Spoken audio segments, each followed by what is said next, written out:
ازيكم عاملين ايه؟ يا رب تكونوا بخير دايما. النهارده ان شاء الله نبتدي في اول فيديو في فيديوهات رمضان. كل سنه وانتم طيبين. هنعمل الكنافه ساده وكمان بحشوه جميله قوي ودسمه، حاجه كده تحفه. هندخل على المقادير بتاعتنا، بس قبل ما نبتدي الفيديو ما تبخليش على رسول الله بالصلاة عليه، وكمان ما تبخليش عليا باللايك. عندي هنا كيلو من الكنافه، انا طلعتها وطلعتها من الفريزر، طبعا كنت مفرزاها وهي جامدة جدا. ابتديت اكسر فيها كده زي ما انت شايفة. لو حابة طبعا يبقى لها زي شعيرات كده طويلة، ما تبقاش متفتفتة قوي، ممكن تسيبيها تفك خالص وتبتدي تعمليها بالمقص او حتى بالكيتشن ماشين لحد ما توصلي للقوام اللي انت شايفاه ده. لو هتكسريها متلجة نعمتها خالص خالص، وابتديت افرك كده الكتل اللي فيها وركنتها على جنب لحد ما نعمل الشربات بتاعنا. وهو المفروض اول حاجة بتتعمل كوبايتين من السكر عليهم كوباية ونص من المية، وترفعيهم على نار في الاول بتبقى عالية جدا لمجرد ان السكر يدوب وتبتدي تغلي. هتبتدي توطي وتنزلي برشة من الفانيليا وعصرة نص ليمونة. طبعا من وقت للتاني هتجيبي فرشة عندك فيها مية وتاخدي الجناب علشان الشربات ما يسكرش معاكي. هتعملي طبعا الخطوة دي مرتين. مرة اول ما يغلي الشربات هتحسي ان عامل بلورات سكر كده على الحواف بتاعة الحلة، هتبتدي تعملي الخطوة دي. والخطوة التانية بعد ما تحطي عصرة نص الليمونة طبعا بعدها بقد 5 دقايق كده طبعا هتوطي وتعملي نفس الخطوة دي تجنبا ان السكر يعمل بلورات كده ويسكر معاكي الوصفة. تعالوا هنعمل الحشوة بتاعتنا اللي هنحشي بيها الكنافة. عندي هنا كيلو من اللبن، 4 كوبايات، عليه 4 معالق كبار من النشا حرامية، وعندي معلقتين سكر. ابتديت كده اقلبهم كويس باي مضرب سلك عندك، وهتبتدي ترفعيهم على البوتاجاز. طبعا في الاول بتبقي معليه البوتاجاز وايديكي فيهم على طول علشان ما يعملوش كتل معاكي، وتكوني طبعا مضطره ان انتي تعمليهم او تفكي كتل دي بالهاند بلندر. ايديكي فيهم على طول لو معليه النار، ما تسيبيهمش نهائي لحد ما يوصلوا للقوام اللي انتي شايفاه ده، قوام كريمي قوي قوي وما يبقاش فيه اي تخريزه. طبعا بعد ما ابتدى يغلي كده معايا ابتديت احط معلقه كبيره من القشطه ومعلقه كبيره من الزبده، وهبتدي طبعا اوطي البوتاجاز خالص علشان النشا بتاعي يستوي. وكمان القشطه مش هينفع تبقي مشغله النار عاليه عليها وانتي لسه حطاها، يا دوب بس بتقلبي تقليبه وتطفي النار لمجرد ان هو يبقبق كده ويعمل اللي هي غليان، توصل لدرجه الغليان ويوصل للقوام اللي انتي شفتيه ده. هتطفي عليها على طول، او هو ده القوام اللي مطلوب في الوصفة بتاعتي. قوام كريمي جدا جدا وما فيهوش اي تكتلات. ابتديت هنا اصبها في اي طبق علشان تهدى شوية، وغطيتها علشان الوش ما يشققش معايا او حتى ينشف. جبت هنا الكنافة بتاعتي، طبعا كانت خلاص فكت من التلج، انا كنت راكناها كده شوية عشان هي كانت متلجة. فكت من التلج وابتديت احط عليها معلقتين من السكر البودر. والسكر هنا بصراحة فايدته حلوة جدا لان بيدي الكنافة كلها لون واحد لما بتدخل الفرن، وكمان بيخليها متماسكة لما تبرد. نزلت طبعا بالمعلقتين من السكر، ابتديت افرك فيها كويس عشان اوزع السكر ما يبقاش فيها حتت، يعني مش ما دخلهاش ذرات السكر بتاعتي. وابتديت احط هنا كوبايتين من السمنة الدافية، سمنة ساقعة لأ، ولا حتى بدرجة حرارة الغرفة، علشان الكنافة بتاعتي كلها تتغلف بالسمنة، وكمان علشان كنت مطلعها من التلاجة. لو كنت حطيت سمنة ساقعة او بدرجة حرارة الغرفة كانت برضو قفشت فيها وما كانتش كلها اتوزعت صح. طبعا خلصت كده اتأكدت ان كلها اخدت كمية السمنة المطلوبة.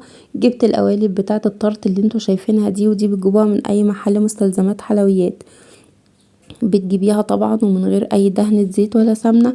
بتبتدي تحطي فيها الكنافة وتكبسيها كويس جدا. ودي الخطوة دي من اهم الخطوات بتاعة الكنافة علشان ما تطلعش معاكي مفرغة، وفي نفس الوقت لما تطلع بعد ما تستوي وتيجي تقلبيها تتفرول او تتفرتك معاكي. ابتديت هنا اكبسها كويس جدا جدا، وحطيت طبعا الحشوة بتاعتي كمية مناسبة، ما تبقيش ملياها قوي وكمان تخلي الحروف فاضية الحشوة ما توصلش لحد الحروف. اهم حاجة في الخطوة قصة قوالب الطرد دي ان انتي تكبسيها من تحت كويس وتحطي كمية كويسة من القشطة وما توصليهاش للأحرف بتاعت القوالب بتاعة الطرد. طيب لو مش عندك القوالب بتاعة الطرد دي عادي ممكن تستخدمي اي فنجان وتكبسيه برضو كويس جدا جدا من تحت وتحطي الحشوة من النص وتحطي عليه برضو طبقة تانية من الكنافة، مفيش فيها اي مشكلة. وطبعا تبتدي تقلبيه في الصينية، بتبقى برضو بسيطة وسهلة وكمان بتاخد شكل الكور كده وبيبقى شكله ممتع جدا وطعمه بيبقى حلو قوي. طبعا لو مش موجود عندك كمان حشوة القشطة دي ممكن تحشيها مكسرات او ممكن تسيبيها سادة، يعني انتي وذوقك طبعا الوصفة بتاعتك وفي مطبخك اعملي ما بدالك. هتحطي بقى بعد ما تخلصي الطبقة اللي في النص هتحطي طبقة من فوق بتاعة الكنافة، طبقة رقيقة جدا وما تضغطيش عليها قوي عشان الحشوة ما تبوظش من الجناب. طبعا عندك بقى الكنافة السادة، انا جبت هنا القوالب دي بتاعة الشوكولاتة او بتاعة التلج بتتحط في الفريزر، وابتديت اجيب كيس بلاستيك واحط املى الفراغات، بس لازم قبل ما تملي الفراغات تحطي الكيس البلاستيك عشان يبقى سهل معاكي في خروج الصوابع بتاعة الكنافة. طبعا والخطوة المهمة هنا كمان ان انت تضغطي الصباع كويس جدا جدا علشان ما يتكسرش معاكي بعد خروجه من القالب. لمجرد ان انت تكبسيه وتتأكدي ان مفيهوش اي فراغات نهائيا، هتحاولي كده تسويه بالكيس البلاستيك او بصباعك وهتطلعيه بالشكل اللي انت شايفاه ده. لو مش متساوي قوي من فوق مش مهم لانه كده ولا كده بيتبصم وبيطلع يعني واخد شكل القالب اللي موجود فيه. لمجرد ان انتي بتشدي الكيس بيطلعلك بالشكل اللي انتي شايفاه ده كده. عايزة اقولك ان الصوابع دي بصراحة كانت تحفة ومقرمشة جدا جدا. يمكن اللي مش من عشاق الحشو بتاعة القشطة او اللبن مش بيحبوه، بجد هيفرحوا قوي بصوابع الكنافة دي. وكمان بتبقى لا بقى بتقسميها ولا بتخرطي خراط من الصينية، بتطلعلك زي ما هي كده حاجة كده اللهم بارك. ودي القوالب بتاعة الطرد اللهم بارك، الكيلو زي ما انتوا شايفين رمى كمية كبيرة قوي قوي، سواء بقى الصينية دي وفي صينية تانية من قوالب الطرد وكمان صوابع الكنافة السادة. ابتديت هنا اجيب زبدة لان بتدي ريحة حلوة جدا جدا في الكنافة، وعملت وشها عشان تحمر كده معايا وتبقى واخدة لون حلو. وكمان كملت بنفس الخطوة في الكنافة الصوابع، بقولك كانت بصراحة تحفة مقرمشة، ما كانتش طرية يعني، كانت مقرمشة وكلها واخدة اللون الذهبي من جوه وبره، كانت بصراحة حاجة كده روعة. عايزاكم تجربوا الوصفة دي بجد هتعجبكم جدا. طبعا خلصنا الشربات وركنته كده لحد ما برد وطلع عندي بالقوام ده. لو حباه اتقل من كده ممكن تقللي في كمية المية، بس انا بصراحة شايفاه مناسب قوي قوي علشان كمان ما يبقاش الكنافة بتاعتك تبقى ناشفة قوي، يعني لو حباها تبقى متماسكة بزيادة وتبقى ناشفة ومقرمشة ممكن تزودي كمية الشربات، تقللي المية وتزودي كمية السكر.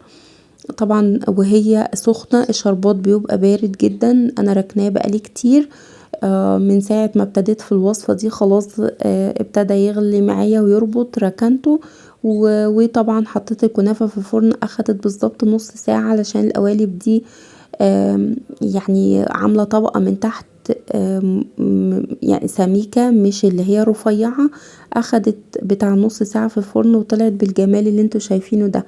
الكنافة سخنة سقيتها على طول بالشربات البارد التقيل، وبعد ما تخلصي تقلبي القوالب دي على طول تفضيها منها، ما ينفعش ان انتي تسيبيها تبرد فيها هتختم كده وهتبقى صعب عليكي ان انتي تطلعي منها الكنافة. بعد طبعا ما قلبتها لقيتها من تحت كده محتاجة شربات، ابتديت اسقيها وركنتها لحد ما تهدى خالص عشان اعرف اقدمها او اقطعها. طبعا العشاق الكنافة وهي سخنة بتبقى حلوة قوي قوي في الوقت ده. طبعا للناس اللي بتحب الكنافة تاكلها وهي سخنة بالحشوة بتاعتها برضو كذلك بتبقى من جوه كده سايحة وملهاش حل. طبعا هديت كده وبردت، ابتديت اجيب الفستق الكداب. انا كنت عاملاه قبل كده على القناه شويه من السوداني، وحطيت عليها لون من الوان الطعام، اللون الاخضر، عشان يديني شكل الفستق الكداب ويطلع بالجمال ده. طبعا انا كنت سايباها تهدى خالص، للأسف اللون كمان بعد ما حطيت عليه شوية من الشربات. ودي طبعا الخطوة دي علشان خاطر الفستق او اي مكسرات تثبت على الحلويات بتاعتك، لازم تحط لها معلقة كده من الشربات، علشان مش من السهل ان المكسرات دي تقع. زي ما انتي شايفة كده، اللهم بارك، شكلها تحفة. وفي التقديم حاجة كده اللهم بارك، انبهار، كأنك حرفيا جايباها من افخم محلات حلواني من بره.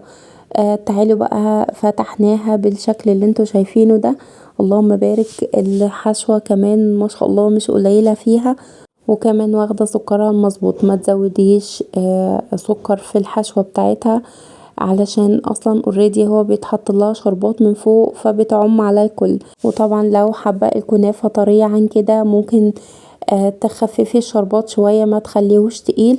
لو حباها تبقى ناشفه ومقرمشه بزياده، هتقلي الشربات. طبعا هتتحكمي فيه من ناحية كمية المية، سواء بقى عايزاه تقيل او خفيف، يا هتقللي يا هتزودي كمية المية. طبعا عايزة اقولك كمان ان الكنافة السادة طالعة تحفة، مقرمشة كده وبتتكسر تكسير، وطعمها ملهوش حل. لحد هنا الفيديو بتاعي كان خلص. لو الفيديو بتاعي عجبك ما تنسيش تحط لايك وتشترك في القناة، ومش هوصيك على الشير. اسيبك في حفظ الله ورعايته، اشوفكم في فيديوهات تانية كتير بأمر الله وبوجودكم معايا، والسلام عليكم ورحمة الله وبركاته.